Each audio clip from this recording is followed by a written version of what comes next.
குழந்தைகளே, பெரியோர்களே, நண்பர்களே, வணக்கம். இக்கதையின் தலைப்பு வெற்றியாளர்களின் மறைமுக பழக்க வழக்கங்கள். கணேஷ் ஒரு சாதாரண அலுவலகத்தில் வேலை செய்யும் இளைஞன். அவன் எவ்வளவோ உழைத்தாலும் வாழ்க்கையில் பெரிய வளர்ச்சி கிடைக்கவில்லை. ஒரு நாள் அவன் நிறுவனத்தின் தலைமை நிர்வாகி CEO கிருஷ்ணரை சந்திக்கிறான். கணேஷ் கேட்கிறான், சார், நீங்கள் வெற்றி பெற்றது எப்படி? கிருஷ்ணர் சிரித்துக்கொண்டு சொன்னார், நீங்கள் வெற்றி பெற்றவர்களின் மறைமுக பழக்க வழக்கங்களை தெரிந்து கொள்ள விரும்புகிறீர்களா? இதை ஒவ்வொரு நாளும் நீங்கள் செய்தால் உங்கள் வாழ்க்கை மாற்றமடையும். அதன் பின்னர் கணேஷ் 6 மறைமுக பழக்க வழக்கங்களை கற்றுக்கொள்கிறான். 1. அதிகமான கேள்விகளை கேளுங்கள், அறிந்து கொள்ளுங்கள். வெற்றியாளர்கள் என்றுமே அதிகமான கேள்விகளை கேட்பார்கள். அவர்கள் புதிதாக கற்றுக்கொள்வதை நிறுத்துவதில்லை.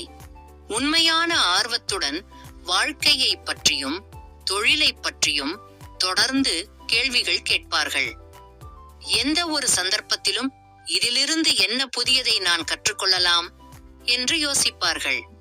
கணேஷ் இந்த பழக்கத்தை அனுசரிக்கத் தொடங்குகிறான். அவன் நாளுக்கு நாள் புத்திசாலியாக மாறுகிறான். 2. காலை 5 மணிக்கே எழுந்து நாளை தொடங்குங்கள். வெற்றியாளர்களின் ஒரே பொதுவான பழக்கம் அவர்கள் அதிகாலை எழுந்து விடுவார்கள். அதிகாலை நேரம் மூளை கூர்மையாக இருக்கும். உங்களுக்கே நேரத்தை வழங்கும். வெற்றி பெற்றவர்கள் காலை நேரத்தை தங்கள் வளர்ச்சிக்காக பயன்படுத்துவார்கள். நீங்கள் எப்படி உங்கள் நாளை ஆரம்பிக்கிறீர்களோ அப்படி உங்கள் வாழ்க்கை இருக்கும். கணேஷ் தனது நாளை 5 மணிக்கே எழுந்து புத்தகம் படிக்கும், உடற்பயிற்சி செய்யும் பழக்கங்களுடன் தொடங்கினான். அவன் வாழ்வு மாறத் தொடங்கியது. 3.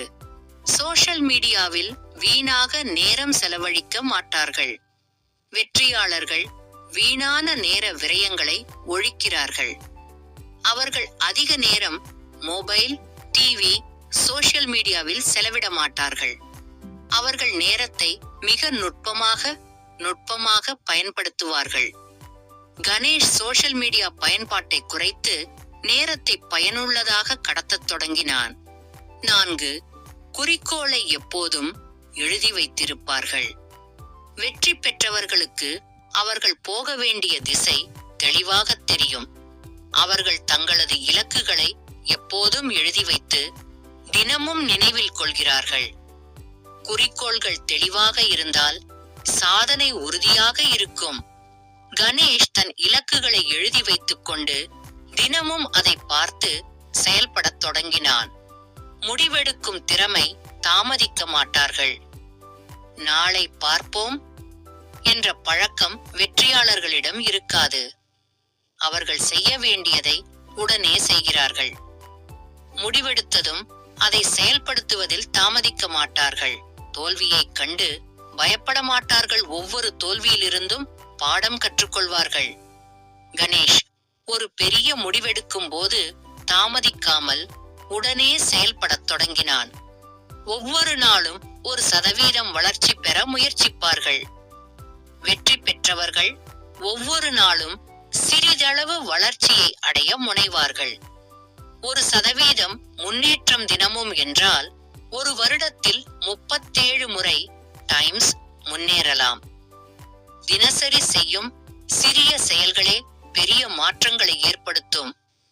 கணேஷ் ஒவ்வொரு நாளும் 1% முன்னேற்றம் அடைய ஒரு பழக்கத்தை உருவாக்கினான். கதையின் முடிவு கணேஷின் வெற்றி. 6 மாதங்களில் அவன் ஒரு புதிய நபராக மாறினான். அவனது வேலை தரம் உயர்ந்தது, பதவி உயர்வு கிடைத்தது. அவன் ஒரு வெற்றியாளராக மாறி CEO கிருஷ்ணரின் ரகசியங்களை பயன்படுத்தி தனக்கே ஒரு இலக்கை அமைத்தான். உங்களுடைய பழக்க வழக்கங்கள் உங்கள் வாழ்க்கையை தீர்மானிக்கின்றன. வெற்றியாளர்களின் பழக்க வழக்கங்களை நீங்கள் பின்பற்றுங்கள். வெற்றியாளராக மாறுவீர்கள். கதையின் பாடம்: வெற்றியாளர்களின் மறைமுக பழக்க வழக்கங்கள். அதிகமாக கேள்விகள் கேளுங்கள். புதியதை கற்றுக்கொள்ளுங்கள். காலை 5 மணிக்கே எழுந்து உங்களை வளர்த்துக் கொள்ளுங்கள். சோஷியல் மீடியாவில் வீணாக நேரம் செலவழிக்காதீர்கள். உங்கள் இலக்குகளை எழுதி போடுங்கள். தெளிவாக நினைவில் கொள்க. முடிவெடுப்பதில் தாமதிக்காதீர்கள். உடனே செயல்படுங்கள். ஒவ்வொரு நாளும் 1% முன்னேற்றம் பெறுங்கள். இந்த 6 பழக்கங்களை நீங்கள் கடைபிடிக்க ஆரம்பித்தால் உங்கள் வாழ்க்கை 6 மாதங்களில் மாற்றமடையும். இந்த கதையை பிடித்திருந்தால் உங்கள் நண்பர்களுடன் பகிருங்கள். எனது அன்புக்குரிய குழந்தைகளே, பெரியோர்களே, நண்பர்களே, உங்களுக்கு இன்னும் நல்ல கதைகளை கூறி உங்கள் மனம் மகிழ செய்ய சப்ஸ்கிரைப் மற்றும் பெல் ஐகானை தட்டிவிட மறக்காதீர்கள். நன்றி, வணக்கம்.